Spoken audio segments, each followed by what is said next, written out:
Good morning students. प्यारे बच्चों, आज हम एक और नया चैप्टर जो कि हमारे सिलेबस का आखिरी चैप्टर है, चैप्टर नंबर 13 सीमा तथा अवकलज शुरू कर रहे हैं। सबसे पहले प्यारे बच्चों, हम एक्सरसाइज 13.1 करेंगे, जिस एक्सरसाइज में आपको सीमा अर्थात लिमिट से संबंधित क्वेश्चन मिलेंगे। तो किस तरह से प्यारे बच्चों लिमिट से संबंधित क्वेश्चंस को करना है, एक सीधा सा आपको मेथड बताए दे रहा हूँ, तरीका बताए दे रहा हूँ, तो आप क्वेश्चन से उसे समझ जाइएगा। ठीक है, क्वेश्चन लिया गया है, पहला क्वेश्चन लिया गया है और लिखा है लिमिट, जिसे LIM के द्वारा प्रदर्शित करते हैं, पूरा नहीं लिखते हैं, LIM लिखते हैं, लिमिट की शॉर्ट फॉर्म लिखते हैं, तो LIM लिख देते हैं।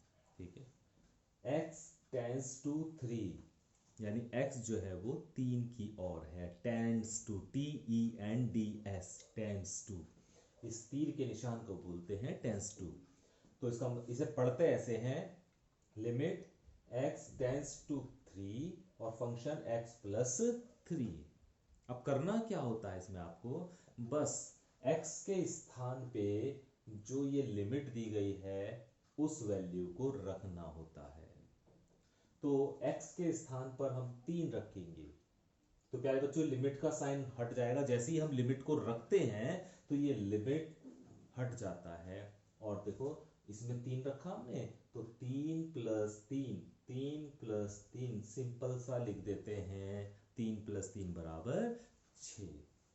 इस तरह प्यारे बच्चों हम लिमिट के क्वेश्चन करेंगे, और खास तौर से 1 से लेके क्वेश्चन नंबर 22 तक ऐसी ही आपको करने हैं कि जो भी वैल्यू दी गई है उस वैल्यू को x के स्थान पर रखना है और हल करके आंसर निकालना है।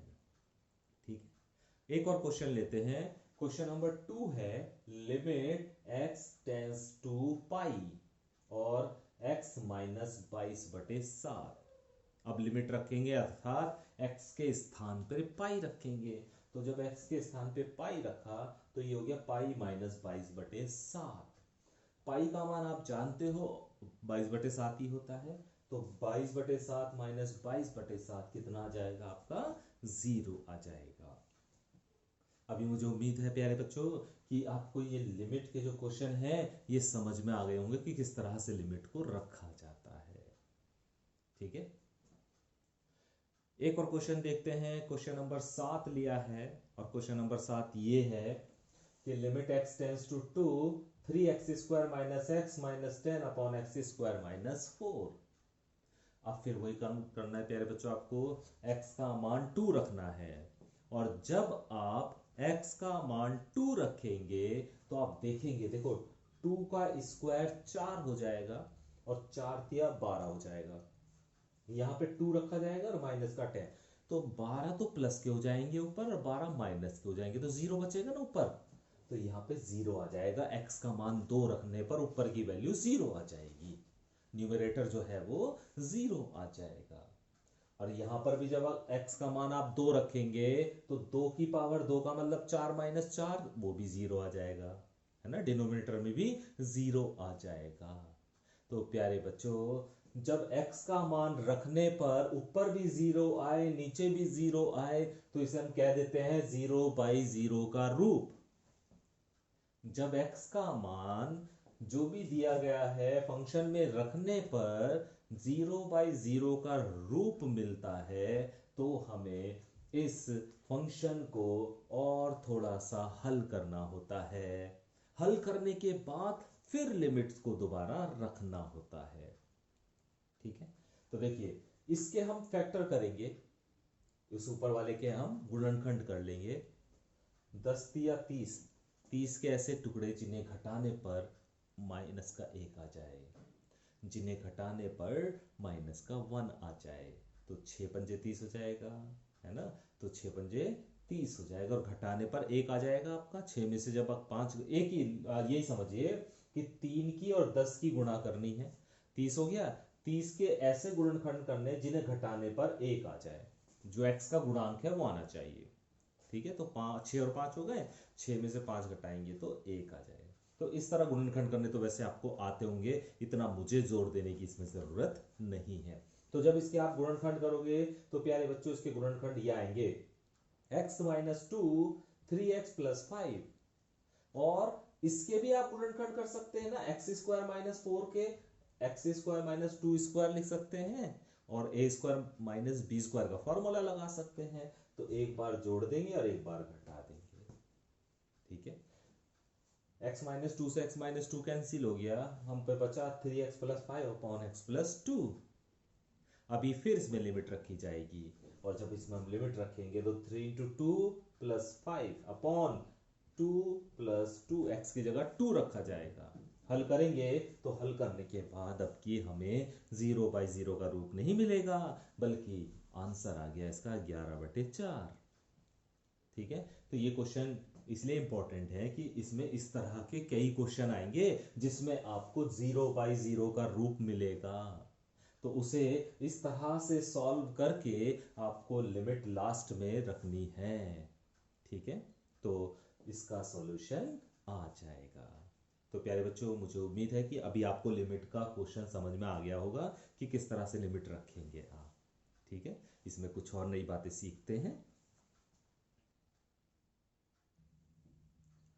प्यारे बच्चों, एक और फॉर्मूला इसमें आप ध्यान रखिएगा, लिमिट्स में जो काम आएगा आपके, फॉर्मूला ये है कि limit theta tends to 0 sine theta upon theta, और इसकी वैल्यू 1 होती है।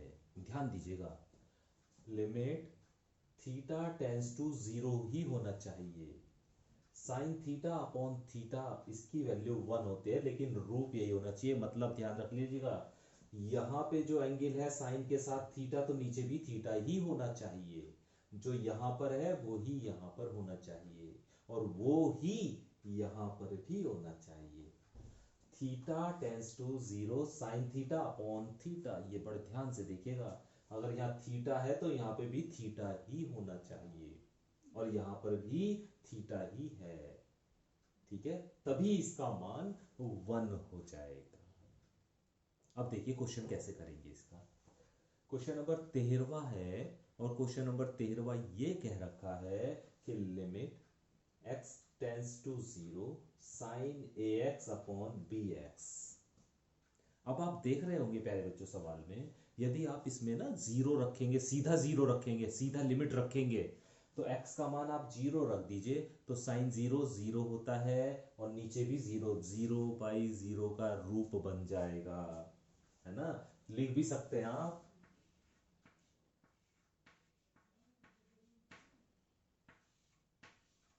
ये 0/0 का रूप बन रहा है यदि हम इसमें डायरेक्ट लिमिट रख रहे हैं, तो इसे सॉल्व करना पड़ेगा। अब सॉल्व कैसे करेंगे हम देखिएगा, अगर मैं इसका मिलान इससे करूं तो देखो x टेंस टू 0, तो यहां पर भी तो पूरे में x होना चाहिए और नीचे भी तो x होना चाहिए, है ना। या फिर यहां पे अगर ax है तो नीचे भी ax होना चाहिए और यहां पर भी ax होना चाहिए, तभी तो वैल्यू 1 होगी। तो इस वैल्यू को हम बनाएंगे, कैसे बनाएंगे ध्यान दीजिएगा। देखो लिमिट x टेंस टू 0, हमने क्या करा, हमें नीचे ax चाहिए नहीं चाहिए, तो हमने साइन ax ऐसी लिख दिया, अपॉन इस bx को, x तो यही लिखा bx का, b को अलग कर दिया, bx का x तो यही लिखा, इस b को हमने अलग कर दिया, लेकिन अभी ax थोड़ा ना बना था हमारा, तो उसके लिए क्या करा हमने, a से यहां पे गुणा कर दी और a से ऊपर गुणा कर दी, तभी तो बैलेंस होगा। तो अभी हमारा प्यारे बच्चों क्वेश्चन ये बन गया कि साइन ax अपॉन ax, और ये a/b अचर है, इसे आप बाहर लिख सकते हैं, जो भी अचर पद होगा जिसमें x वाला वेरिएबल नहीं है उसे हम बाहर लिख देंगे, a/b limit x tends to 0 sine ax upon ax। अभी बिल्कुल सही हो रहा है ये काम, हमें इस रूप में बनाना है, बिल्कुल सही हो रहा है कि यहाँ पे अगर ax है तो यहाँ पर भी ax है, ये तो काम सही हो गया, लेकिन यहाँ पर अभी x ही है, यहां पर अगर ax हो जाए तो इसकी वैल्यू 1 हो जाएगी। तो क्या करा हमने, x टेंस टू 0 है, x टेंस टू 0 है, तो दोनों तरफ a से मल्टीप्लाई कर लो। और जब दोनों तरफ a से मल्टीप्लाई करोगे तो इधर तो ax हो जाएगा और ये तो 0 ही रहेगा। तो ax टेंस टू 0 यानी x टेंस टू 0 को हम ax टेंस टू 0 भी लिख सकते हैं। तो हमने वही करा है, a बटे b तो चली रहा है, लिमिट ax टेंस टू 0 लिख दिया है और साइन ax अपॉन ax। अभी इसकी वैल्यू जब हम इससे तुलना करेंगे तो इसकी वैल्यू 1 के बराबर हो जाएगी। तो ये आ गया a बटे बी इंटू 1 और बराबर a बटे बी। तो इस तरह प्यारे बच्चों ये क्वेश्चन नंबर 13 आपका कंप्लीट हो जाएगा इस फॉर्मूले की सहायता से। ठीक है, क्वेश्चन नंबर 14 भी देखिए, जरा जल्दी से देखेंगे। क्वेश्चन नंबर 14 बिल्कुल इसी तरह है, limit x tends to 0 sine ax upon sine B है। यहां पर अगर आप डायरेक्ट लिमिट रखोगे तो ये भी 0/0 का रूप बन रहा है, तो ये भी 0/0 का रूप बन रहा है। तो क्या करना है, हमें आगे हल करना है। अच्छा, ये जो लिमिट है ना, ये इसकी भी और इसकी भी दोनों की है, अलग अलग भी इसे रख सकते हैं। जैसे मैंने लिख दिया है limit x tends to 0 sine ax और limit x tends to 0 sine bx, दोनों की अलग अलग लिख दी।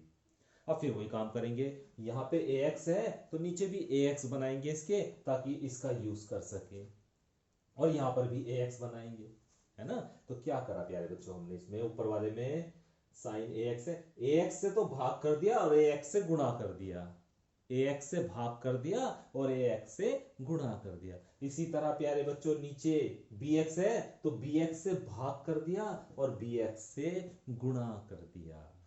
ठीक है, x से x कैंसिल हो जाएगा। अभी a बटा b फिर अचर पद हो गया, इसे आप बाहर सबसे बाहर लिख सकते हैं। ठीक है, तो क्या बनेगा a बटे बी।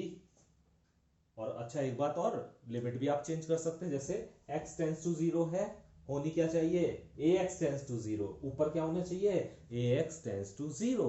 तो वही बात, a से दोनों तरफ गुणा कर ली तो ax टेंस टू 0, इसी तरह b से गुणा कर ली दोनों तरफ तो bx टेंस टू 0। तो प्यारे बच्चों x टेंस टू 0 की जगह ax टेंस टू 0 भी लिख सकते हैं और bx टेंस टू 0 भी लिख सकते हैं। ठीक है, तो हमने a बटे b को तो बाहर लिख दिया जी, a बटे b को तो बाहर लिख दिया, और ऊपर क्या लिख दिया, limit ax tends to 0 sine ax upon ax, limit bx tends to 0 sine bx upon bx, a बटे b ऐसी। अब देखिएगा ये रूप बिल्कुल इस तरह का बन गया है, इसलिए इसकी वैल्यू 1 हो गई है, इसकी वैल्यू भी 1 हो गई है। तो 1/1 अर्थात a बटे b। तो इस तरह प्यारे बच्चों इस वाले फॉर्मूले का हम यहाँ पर इस्तेमाल करेंगे। ठीक है, तो अभी आप क्वेश्चन नंबर 22 तक जो भी क्वेश्चन बीच में हैं उन क्वेश्चनों को आप स्वयं करने की कोशिश करेंगे क्वेश्चन नंबर 22 तक, है ना। और इनमें से जो क्वेश्चन नंबर 22 तक हैं उनमें से कम 2 क्वेश्चन आपको एग्जाम में ज़रूर मिलेंगे। इसलिए क्वेश्चन नंबर 1 से लेकर 22 तक आप अवश्य बहुत अच्छे से तैयारी कर लें। उसके आगे के भी क्वेश्चन मैं आपको कराऊंगा, लेकिन आज आप क्वेश्चन नंबर 22 तक तैयारी करें। अगर कोई प्रॉब्लम है तो आप स्कूल में जैसे आ रहे हैं स्कूल में आप पूछ सकते हैं। ठीक है, और अगर नहीं प्रॉब्लम है तो कल से फिर मैं आपको आगे के क्वेश्चन कराना शुरू करूंगा।